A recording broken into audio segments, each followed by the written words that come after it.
Olá, meus amigos, tudo bom com vocês? Mais um Revista começando, sempre trazendo muita informação, muitas pessoas legais aqui conversando com a gente. E hoje nós vamos conversar sobre a importância do fonoaudiólogo na nossa vida. Gente, a fonoaudiologia, ela é fundamental, ela tem fundamental importância desde o acompanhamento do recém-nascido, como na fase infantil, de crescimento e na fase adulta.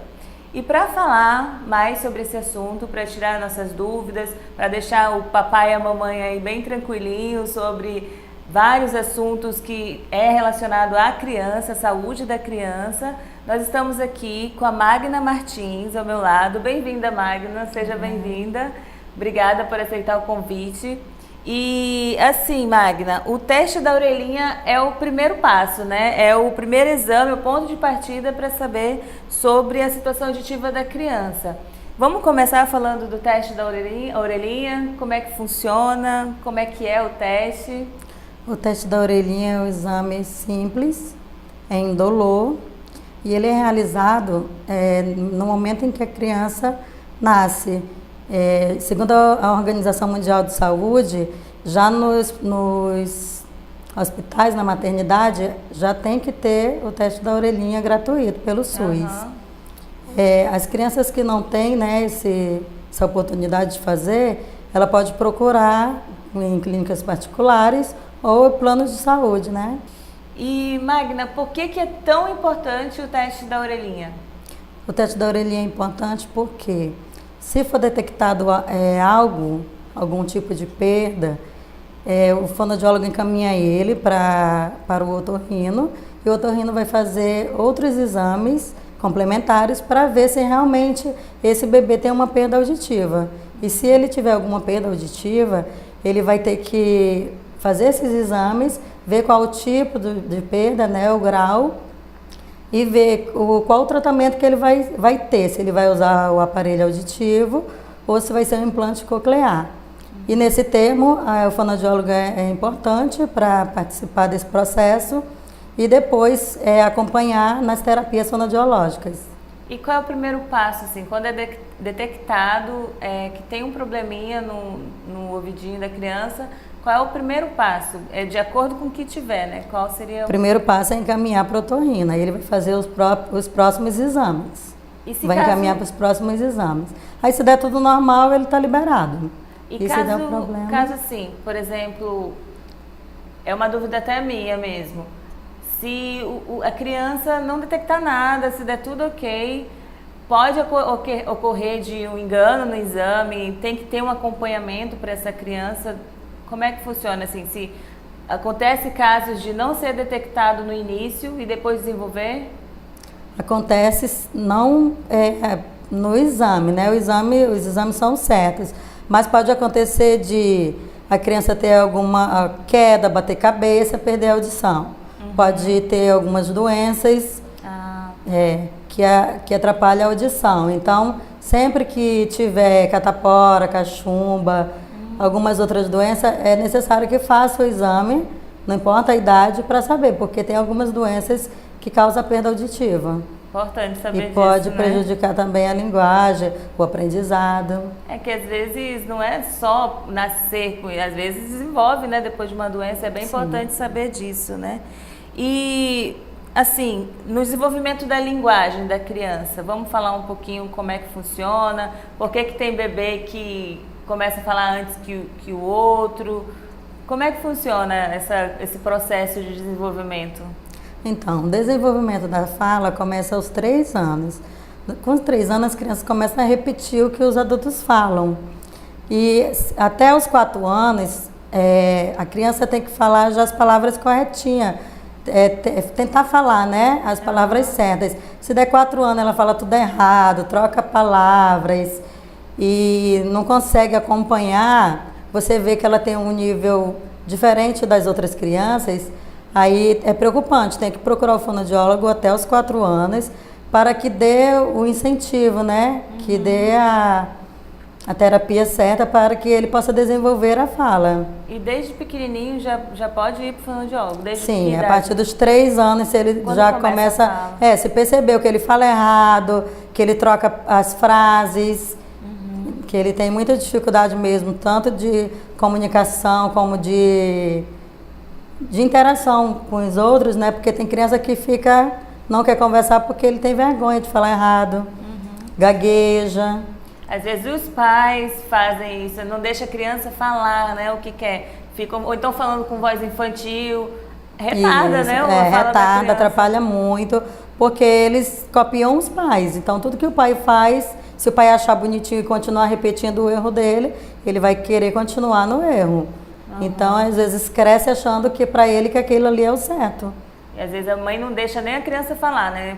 A criança aponta, a mãe já fala, a mãe tem que falar, você quer água, né? Repetir, né? A palavrinha para poder eles entenderem, né? Que às vezes não, já vai dando, a criança vai acostumando. Acostuma e não desenvolve. E a gagueira na infância? Quando é que o pai começa a detectar? Às vezes tem ansiedade também. A gagueira é muito visível, né? Então, a partir de qualquer idade, a gagueira é visível. Se percebeu a gagueira, já tem que levar no fono. E assim, quando começa a falar já, desde novinho? Desde pequenininho. Mas existe também outras causas que podem causar a gagueira, por exemplo, ansiedade da criança? Sim. Ou às vezes é só técnico mesmo, não? Não, pode ser ansiedade também. E assim, com quanto tempo ela começa a formar frase já, a criança? 4 anos. Com 4 anos. Então, quando os pais começarem a ver que não está falando, não está formando frase... tem crianças com 3 anos que não falam nada, aí a mãe fala, vou esperar mais um pouco. Aí dá 4, dá 5 anos, 6 anos, aí fica deixando, acha, lá na minha família alguém fala assim, acha normal, e vai deixando. Então, essa criança, ela cresce com dificuldade de aprendizagem, com vergonha de falar na escola, ela não tem um desenvolvimento escolar. Então, precisa procurar o fono, né, para que ele possa fazer um trabalho relacionado à dificuldade da criança, porque cada caso é um caso, né, e fazer o tratamento adequado. Entendi. E quais são os principais problemas das falas, assim, que você recebe lá na Fono em Áudio? Trocas de fala, trocas de sons, né, na fala tipo R pelo L, tem muito. E é normal no início trocar o R pelo L, não é? Depende muito, então até uma certa idade, se der 4 anos, ele continuar, senão cresce falando errado. Aí tipo assim, o pai fala assim, não, mas quando eu falo ele repete certo, mas quando é ele que fala sozinho, ele fala errado. Então ele tem que ir na fono para ele fazer o acompanhamento, para a gente trabalhar com ele a memória auditiva, e aí ele vai, né, ele vai aprender, porque ele fala ali, ele nem percebe que ele falou errado. Então você tem que mostrar para ele o caminho. Você está repetindo essa palavra assim, e o correto é assim, você vai trabalhar aquela palavra, as palavras com a letra R e L, até ele desenvolver. E a questão da língua presa na criança também é com fono também? Sim, ao nascer já tem o teste também da linguinha.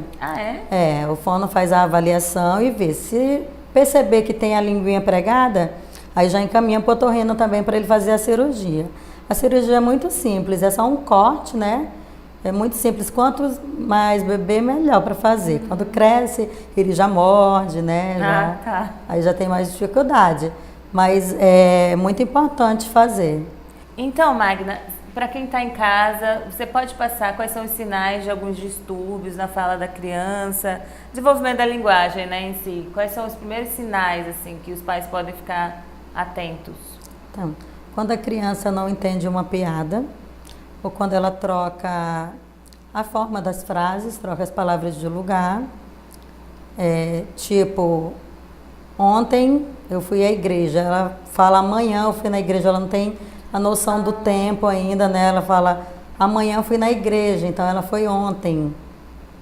Troca as palavras, como já tinha falado, né? O R pelo L, bicicleta, ou estola, tem muita criança que fala estola no lugar do seu T. troca muitas letrinhas dos sons. Dificuldade em aprender novas palavras, tipo as sílabas complexas, bloco, plural. Então tem muitas crianças que têm dificuldades em aprender no início da aprendizagem, né?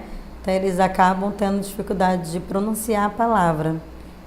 Entendi. E tem algumas dicas para estimulação dessas crianças que você pode passar também? A melhor dica é a repetição de palavras. Tipo, você fala a palavra correta e solicita ela para repetir. E na escola, né? Como o professor ensina para várias crianças juntas, às vezes ele não percebe, não trabalha muito a fala. O professor trabalha mais a escrita. Então, por isso que às vezes percebe, esse menino fala errado, ele não consegue pronunciar a palavra corretamente. E aí é importante que o professor, quando detectar, ele procure o pai, né, o responsável, e indique ele que ele tem que procurar uma fonoaudióloga. E caso os pais não se atentem, aí ele vai levar para a vida adulta também esse problema. Acontece. Né? Tanto que a gente vê aí muito adulto falando errado não é problema no português, né? Tanto que fala errado que escreve também, né? Do jeito que fala, escreve. Não, então, a pessoa fanha também é essa questão? Sim. Também é tratado com fono? Sim, é tratado com fono. É mesmo? Tem que fazer os exames também com o otorrino, né? E ver o que está causando essa voz, né? Que é nasal, que essa voz sai pelo nariz. Entendi. Então tem que fazer o acompanhamento com o otorrino e ele encaminha para nós para a gente fazer as terapias. E como é que funciona as terapias com as crianças, por exemplo? Como é que é feito? Eu sei que lá na Fono em Áudio vocês trabalham com todas as idades, né? E como é que é essa terapia com a criança? Tem que ter uma estimulação, né? Como é que funciona lá? Sim. Dependendo do que vai fazer com a criança, né? Dependendo do tipo, da dificuldade dele, porque cada pessoa que chega lá, ela chega com uma dificuldade diferente, né? Mas com a criança a gente trabalha jogos, com brinquedos, palavras também para repetir.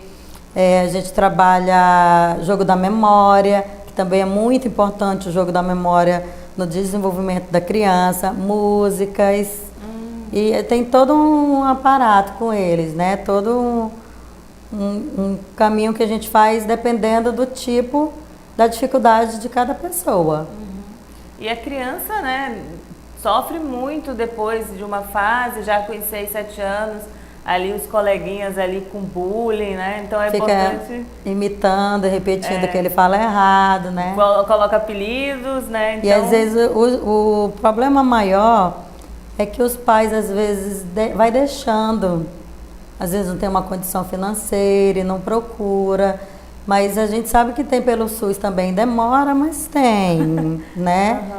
Mas o certo é procurar um plano de saúde ou procurar uma clínica e fazer os exames, ver qual é a dificuldade do seu filho para poder, né, ter uma vida adulta melhor.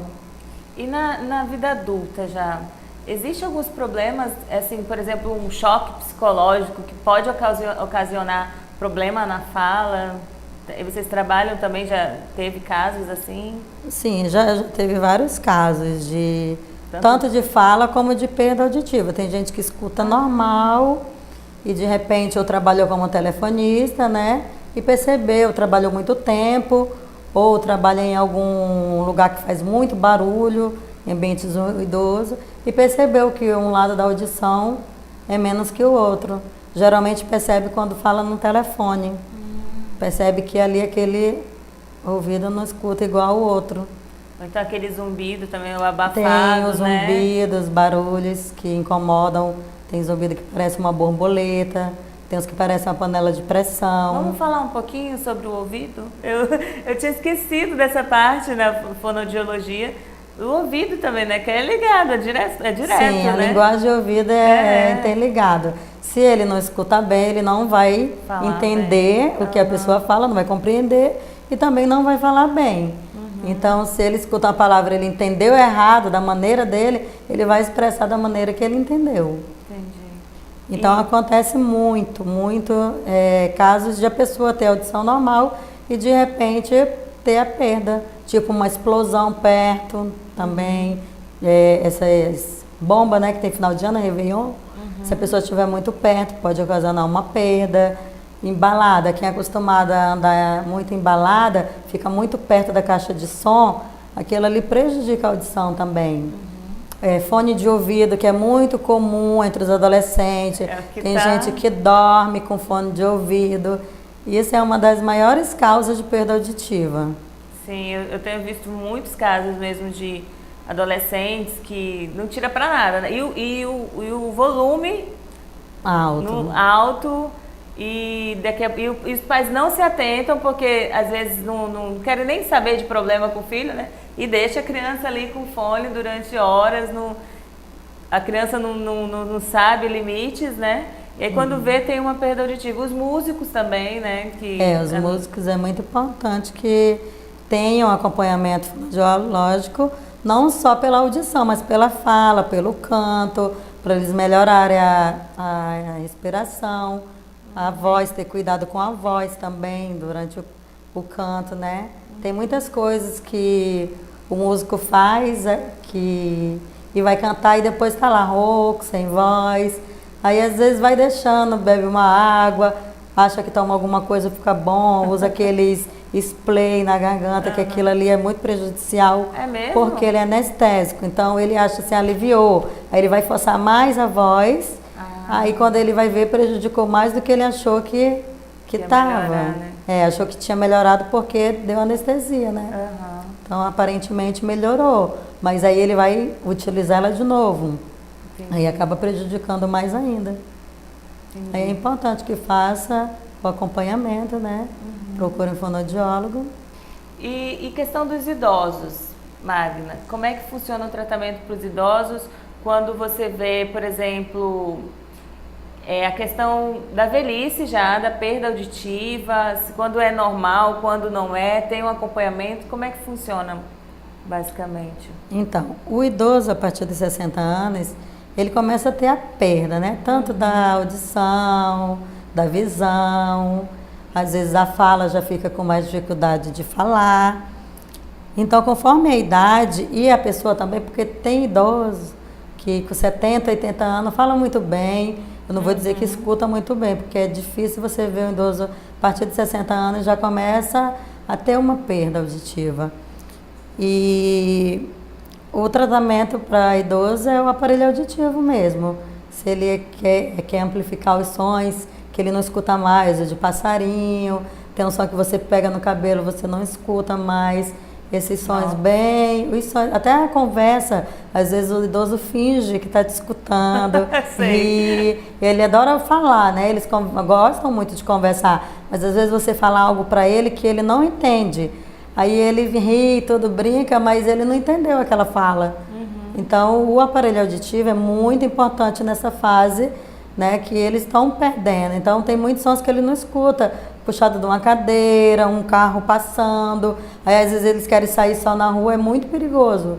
Eles não escutam o carro passar, eles às vezes olham, aí vai pelo olhar. E se vier um carro ou uma moto barulhenta, eles não escutam. Então tem que levar o idoso, leva seu pai, sua mãe, né, o aparelho auditivo, ele amplifica os sons, né, que você não escuta mais, você instala no aparelhinho, faz o exame, né, primeiro faz o exame de audiometria, vê qual é o tipo e a perda dele, e aí no aparelhinho a gente faz a gente coloca aquele exame, né, e amplifica os sons que eles não escutam, que está baixo, a gente coloca som naquele aparelho, e aí ele vai ouvir. Entendi.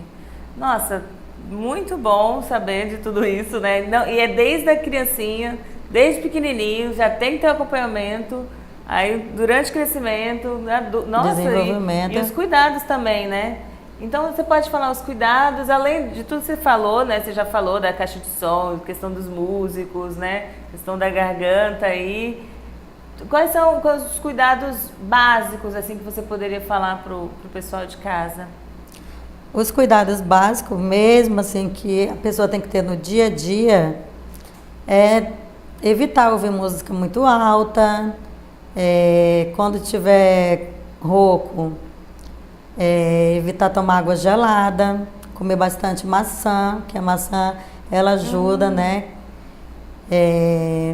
Nada de anestésico, house, essas coisas que acha que alivia. Aquelas pastilhas que vem de Nada, farmácia, não tem também? que, na verdade, você tem que procurar o otorrino e o fonoaudiólogo, porque o otorrino ele vai fazer os exames, né, e vai ver o que você vai ter que fazer. O fono vai fazer as terapias, conforme o tipo de dificuldade que você tiver. Que é encaminhado, né? Aham. E tem graus, né? A surdez também.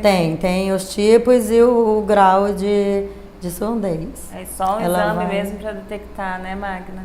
Sim. Magna, muito obrigada pela tua presença. Adorei ter conversado contigo. E eu deixo aqui o espaço para suas considerações finais, para chamar o pessoal de casa para tá indo, para cuidar da saúde, né? As mamães aí de primeira viagem, se quiser dar um alerta para todo mundo. Eu que agradeço, Daiane, pelo convite, a oportunidade. E eu quero convidar você que acha que seu filho tem uma dificuldade, que procure a nossa clínica. Fica na Raimundo Cantuária, número 3362, bairro Nova Porto Velho. O nome é Fono em Áudio e o número para contato é 3219-1102.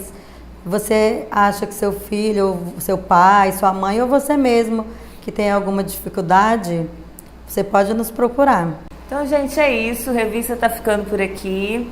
Tá passando no seu vídeo agora o número da Fono em Áudio e o endereço também. Qualquer coisa, entre em contato com a Magna, marca um horário. Mamãe de primeira viagem, fica de olho no seu neném, nas suas crianças, nos idosos.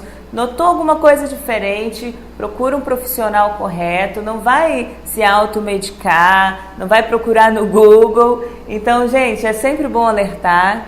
Quero agradecer mais uma vez por estar junto de vocês aí, vocês estão assistindo o Revista. Quem quiser entrar em contato com a gente, tiver sugestão de pauta, tá passando o endereço do painel político, o número do WhatsApp, entre em contato com a gente, dá a sua sugestão que a gente vai adorar, tá bom? Muito obrigada mais uma vez. Beijão!